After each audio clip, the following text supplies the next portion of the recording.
ফিলিস্তিনের এক সাংবাদিক নাগরিককে ইসরায়েল সরকার দোষী সাব্যস্ত করে যাবজ্জীবন কারাদণ্ড দিয়ে জেলে প্রেরণ করে। সেই বন্দী তার স্ত্রীকে ভালোবেসে তালাক দেন, যাতে তার স্ত্রী অন্যের সাথে বিবাহ বন্ধনে আবদ্ধ হয়ে আরেকটি সুখের সংসার পেতে সারাটা জীবন কাটিয়ে দিতে পারে। কিন্তু দীর্ঘ 23 বছর পর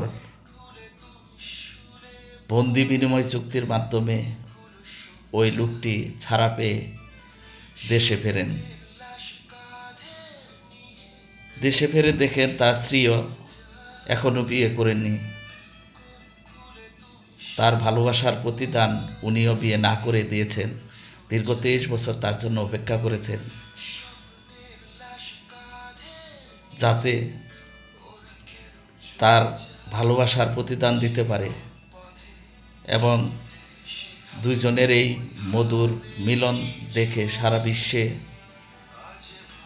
নিউজ ছেয়ে যায় এবং এই নিউজ দেখে মানুষের ভালোবাসার প্রতি রেসপেক্ট বেড়ে যায়।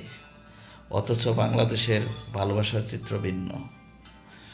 3-4 বছরের জন্য স্বামী তার স্ত্রীকে রেখে বিদেশে যায় টাকা কামানোর জন্য, অথচ দেশে ফিরে দেখে তার ওই স্ত্রী টাকাসহ অন্যের হাত ধরে পালিয়ে গেছে কিংবা পরকীয়ায় লিপ্ত। কিংবা দেখা যায় কেউ কেউ কর্মস্থলে বদলির ফলে নতুন নতুন কর্মস্থলে বিয়ে করে 16টি বিয়ে করে ফেলেছে। এসব ভণ্ডামির ভালোবাসা পরিহার করুন এবং প্রকৃত ভালোবাসায় নিজেকে উৎসর্গ করুন। ধন্যবাদ।